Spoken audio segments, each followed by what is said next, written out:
about investors, which I always feel that they value therapeutics way more than tools or the technology in terms of the potential value that can bring to them in terms of returns.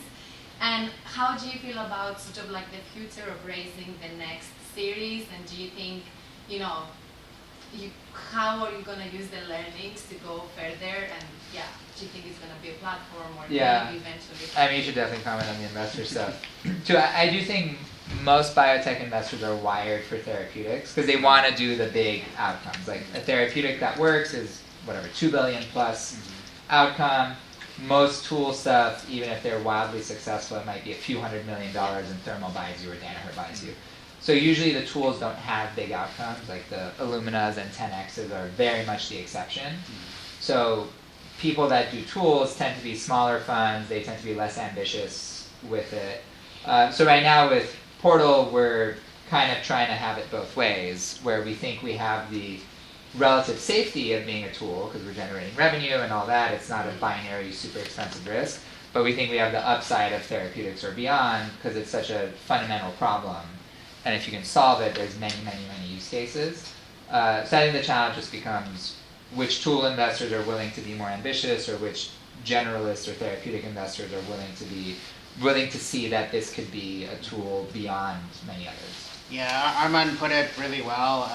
You're absolutely right that in life sciences, many firms who had been doing like diagnostics and tools, they really just concentrated in therapeutics, and it's exactly the reason that Arman mentioned.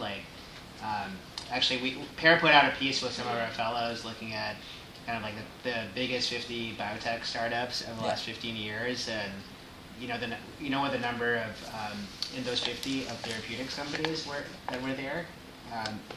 It was 46. So 46 of the 50 were therapeutics, 3 were diagnostics, and 1 was a tools company, 10X Genomics. So from the mindset of a VC investor, we're always thinking about our portfolios, and we want to take big swings.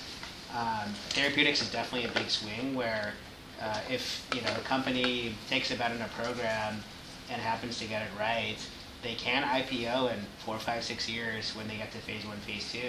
If the data read out, they could be $1 billion, $2 billion, $3 billion company.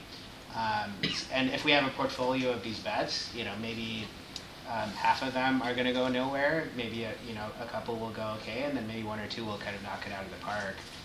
So it makes a lot of sense from the venture side. From the tool side, tools perspective, I think there's still smaller funds out there where the tools business is quite attractive. As Arman mentioned, the traditional path of a tools company is, they raise money, they get the instrument, an MVP kind of going, they get traction.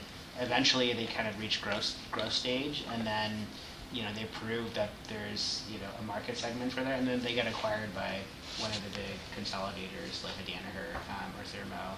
And that's like a pretty good business if you have a smallish fund. But again, in life sciences, most of the money is being deployed by these large, funds.